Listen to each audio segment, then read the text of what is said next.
Thank you so much for taking the time to be with us, Michelle. You know, I know your busy schedule and all the various roles you have in the state legislature. Perhaps you can share with us what's on your plate now and your relationship with this part of the island. Thank you, Lila. Thank you for having me. I am Vice President of the Hawaii State Senate. I am also Chair of the Education Committee. I represent Mililani and Upper Waipahu, Waipio Gentry. My love for this side of the island is I have lived in Mililani for almost 50 years. I actually was a student here at Leeward Community College and got my AA degree here. And while here, West Oahu College was here in little cottages. When I became a senator, West Oahu was just a big piece of land. There was nothing there. And after visiting some of the schools in the area, I said, you know, we really need to have a four-year college here. When are we going to build it? And this was my desire, is to start that building. So for the very first building that was put up on West Oahu, it was because the chancellor then was Gene Awakuni, and he came to see me and some of the other legislators. And I asked the legislators from the surrounding area if they would all share our CIP, which is the money that we used for building projects. And we did. And that was how the very first building, the administration building, was there. Much later, before I was education chair, I was vice chair of the Senate Committee on Ways and Means, and they do all the budget, the geo bonds, et cetera, for new buildings, et cetera. So every building on the campus now, I had a hand in, because it was my desire to make sure that the students from Nanakuli and Waianae, and bless her heart, Candy Suisu and all of her students there that were into creative media, and our Mililani and Waipahu students, that they all had a place to go that was nearby if they chose to go here. And this was my desire way back then. And I'm proud to say that we have got a full-fledged four-year campus at West Oahu.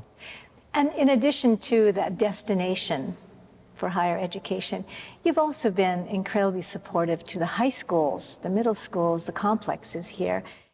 Yes, so in Mililani, it was a long time in building.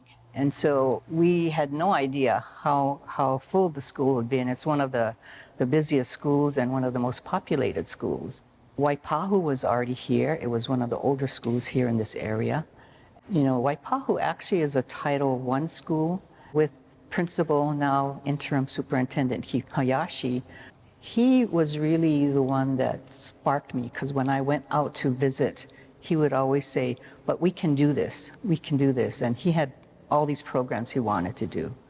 Today, the graduating class of Waipahu High School had 91 valedictorians. They had about 29 students that graduated with double language. I want to say 6 of them had 4 languages when they graduated. But it's because you have educators who are willing to put the time into the students.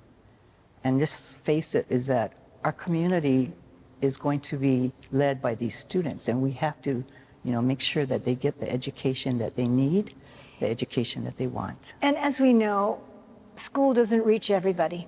Yeah, that's correct. The academic focus is a bit daunting for some families and for some kids, and so there are alternative learning programs as well that you've supported. Correct. ALCs, as we call them. There's a brand new one in the west side. It's Papa Ohana Okaiona.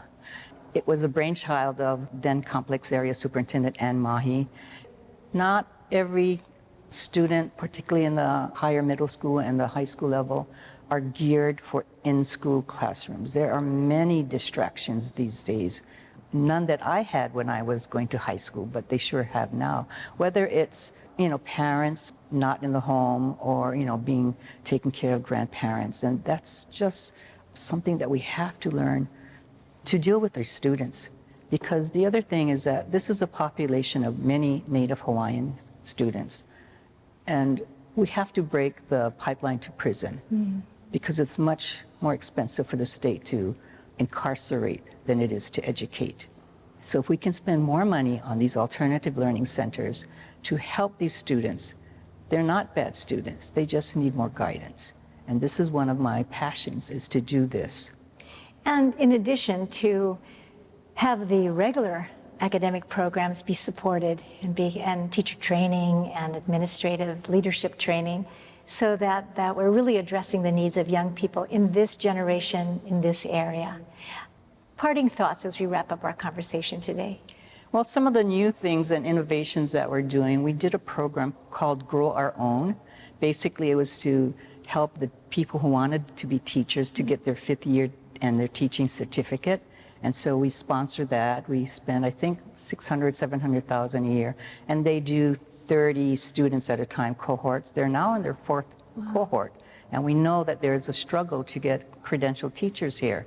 And we also have a program here at Leeward Community College that helps with the educational assistants doing the same thing, helping them to get their bachelor's.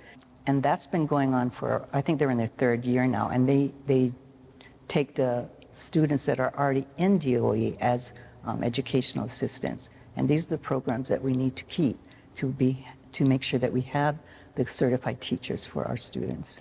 There are a lot of moving parts in education. Thank you very much for your commitment and for your continued presence at the legislature. Thanks for being with us today. Thank you so much. You've just heard from Senator Michelle Kidani of the State Senatorial District 18. Mahalo.